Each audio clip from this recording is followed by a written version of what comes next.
कैलाश मानसरोवर यात्रा पर निकली पूर्व केंद्रीय विदेश राज्य मंत्री मीनाक्षी लेखी एक दुर्घटना में घायल हो गई। तिब्बत के दार्जिलिंग क्षेत्र में यात्रा के दौरान घोड़े से गिरने के कारण उनकी कमर में गंभीर चोटें आई हैं। प्राथमिक जांच में रीढ़ की हड्डी में चोट की पुष्टि हुई है। उनकी स्थिति को देखते हुए यात्रा को बीच में ही रोकते हुए उन्हें वापस भारत लाया गया है। पिथौरागढ़ प्रशासन के अनुसार उन्हें आज गुंजी से हेली रेस्क्यू किए जाने की योजना थी, लेकिन खराब मौसम के चलते फिलहाल उन्हें गुंजी में ही रखा गया है। प्रशासन ने बताया कि गुंजी में आईटीबीपी और सेना के डॉक्टरों द्वारा उनकी देखरेख की जा रही है। फिलहाल उनकी हालत स्थिर है। प्रशासन के अनुसार कल जैसे ही मौसम अनुकूल होगा हेलीकॉप्टर से उन्हें रेस्क्यू किया जाएगा। आपको बता दें कि मीनाक्षी लेखी कैलाश मानसरोवर यात्रा के दूसरे दल के साथ पिथौरागढ़ पहुंची थी। उन्हें यात्रा को अपना जीवन का सौभाग्य बताया था, लेकिन शिवधाम पहुंचने से पहले ही तिब्बत के दार्जिलिंग में यह दुर्घटना घटित हो गई। उत्तराखंड के पिथौरागढ़ सहित अधिकांश पहाड़ी इलाकों में लगातार बारिश का दौर जारी है। बीते 24 घंटे से हो रही मूसलाधार बारिश के चलते जनजीवन प्रभावित हो रहा है। कई जगहों पर सड़कें बंद है, जबकि नदियों और नालों का जलस्तर तेजी से बढ़ रहा है। मौसम विभाग ने अगले 48 घंटे के लिए येलो अलर्ट जारी किया है और लोगों से सतर्क रहने की अपील की है। प्रशासन द्वारा संवेदनशील क्षेत्रों में निगरानी बढ़ा दी गई है। पर्वतीय क्षेत्रों में भूस्खलन और सड़कों के क्षतिग्रस्त होने की खबरें भी सामने आ रही हैं।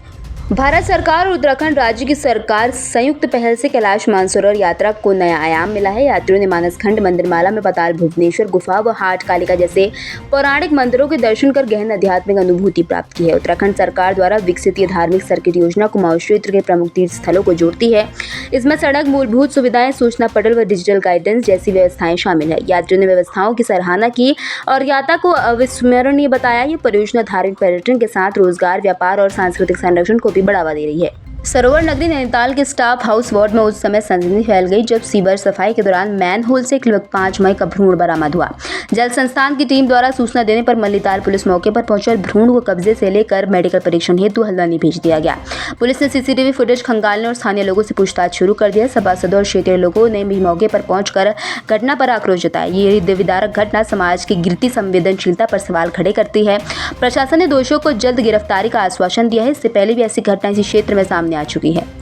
कांग्रेस ने रुद्रपुर में आयोजित निवेश उत्सव को लेकर प्रदेश सरकार पर तीखा हमला बोला है। पूर्व दर्जा राज्य मंत्री महेंद्र लुंठी ने कहा कि मुख्यमंत्री धामी जिस निवेश को अपनी उपलब्धि बता रहे हैं वो असल में पूर्ववर्ती कांग्रेस सरकार विशेषकर एनडी तिवारी की देन है, जिन्होंने रुद्रपुर में सिडकुल की नींव रखी थी। उन्होंने आरोप लगाया कि सरकार केवल दिखावा कर रही है और निवेश उत्सव के नाम पर जनता के करोड़ों रुपए बर्बाद कर रही है। लुंठी ने इस जनता को गुमराह करने वाला कदम बताते हुए कहा कि वास्तविक निवेश की जगह केवल प्रचार पर जोर दिया जा रहा है, जबकि जमीनी विकास नजर नहीं आता। लगातार इन्वेस्टर के नाम पर उत्तराखंड की सरकार करोड़ों रुपए बर्बाद कर रही है।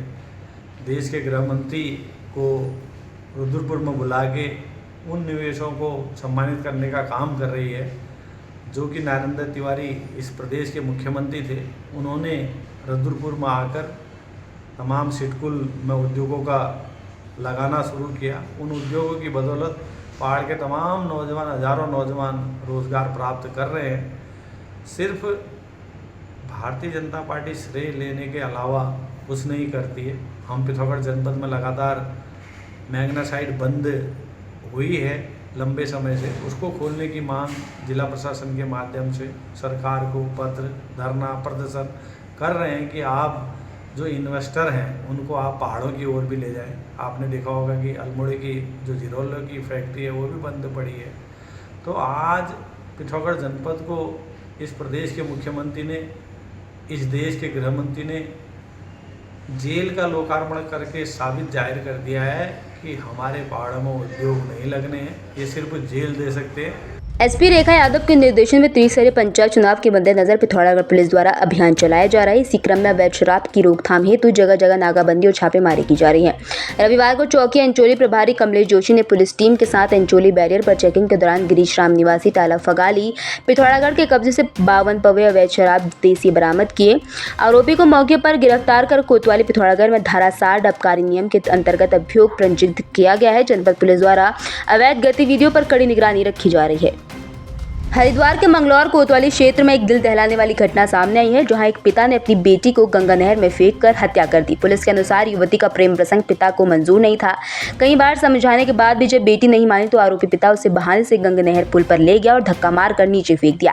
कांवड़ यात्रा में शामिल लोगों ने घटना की जानकारी पुलिस को दी। पुलिस ने तुरंत कार्रवाई करते हुए आरोपी पिता को गिरफ्तार कर लिया है। युवती का शव बरामद कर लिया गया है और पुलिस मामले की कार्रवाई कर रही है।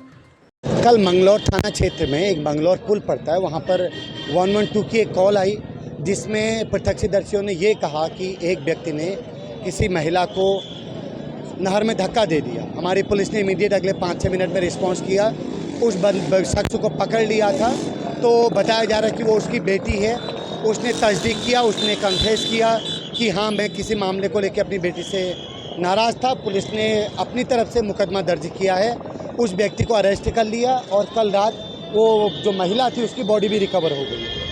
पिथौरागढ़ के मुख्य चिकित्सा अधिकारी डॉक्टर एस नबियान ने जनता से अपील की है कि जंगली मशरूम, ल्यूण और फंड का सेवन ना करें क्योंकि ये जानलेवा हो सकते हैं। उन्होंने कहा कि कई जंगली मशरूम में जहर होता है जिसे पकाने, सुखाने या छीलने के बाद भी नहीं हटाया जा सकता। इनके सेवन से उल्टी, दस्त, पेट दर्द, मतिभ्रम, यकृत या गुर्दा विफलता और यहाँ तक कि मृत्यु भी हो सकती है। डॉक्टर नबियान ने विशेष रूप से बच्चों को लेकर सावधानी बरतने की सलाह दी है। उन्होंने कहा कि बच्चों को बाहर खेलते समय मशरूम छूने या मुँह में डालने से रोकें और बगीचे या पार्क में पहले से मौजूद मशरूम को हटाना न भूलें।